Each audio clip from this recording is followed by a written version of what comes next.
The 2011-2012 legislative session will soon begin in Harrisburg with 29 new members taking an oath to support, obey, and defend the federal and state constitutions.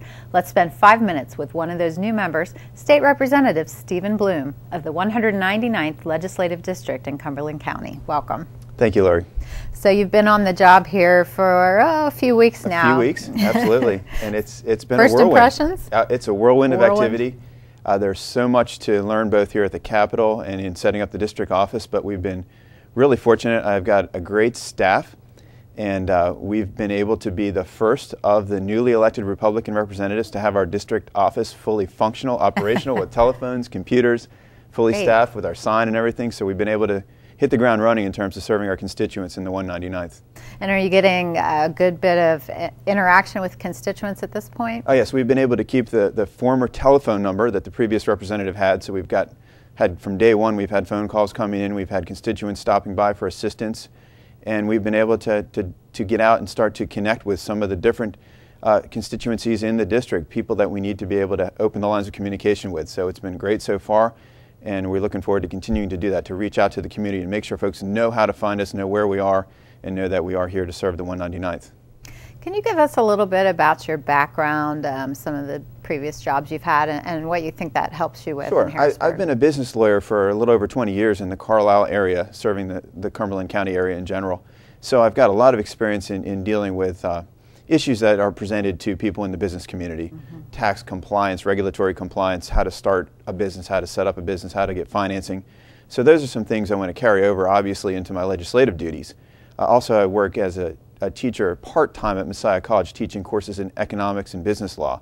So the economy, I understand that it's unleashing the power of the private sector that drives the economy, and that's going to create the jobs we need in Pennsylvania.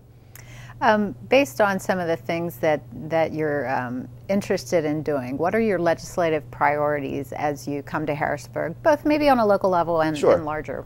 Well, I'm absolutely convinced that the reason the voters sent me down here to Harrisburg is to cut the size and scope of government, to cut the tax burden, especially on our employers, so they can start hiring people again and growing, to protect our basic constitutional freedoms. And then by doing those things, we'll get that economic growth that we're seeking. So legislative priorities for me have to fall into one of those areas. I've looked at a few possible bills to sponsor in the upcoming session or co-sponsor.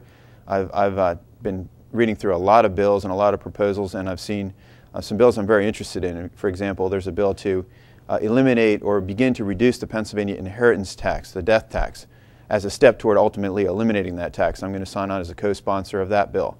There's a bill called the Healthcare Freedom Act that asserts Pennsylvania states' rights to resist the imposition of some of the mandates under the Obamacare federal health care legislation to protect the freedom of Pennsylvanians to choose their own health care.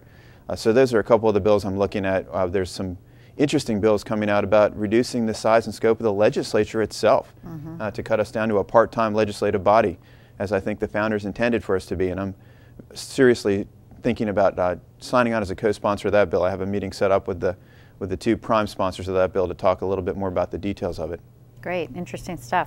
How do you plan to keep in contact with your constituents and let them know you have an open door? Sure. Well, obviously, through the traditional methods, we're going to be at the office. Again, I've got a great, competent staff at the office. We were able to carry over one of the former staff people from the previous occupant of the State House seat in the 199th. She's got tons of experience in constituent outreach services, so that's a great addition. I've also got a very active web presence. I've got obviously a state-sponsored site for the Rep. Bloom site on the web, but I've also made a commitment to continue to be very transparent on social networking sites like Facebook and Twitter, and in particular our official state Facebook site is going to have updates for me. I try to update at least daily, sometimes more often, and as we get into session, I'll be talking about every bill that comes before me and the vote I'm about to cast on that bill. And I'm sure as the year goes on, there'll be some public appearances and events. We're already planning our schedule to reach out to the community. We're going to have some senior expos. We're going to reach out to the folks in the agricultural industry, the military and veterans families in our area.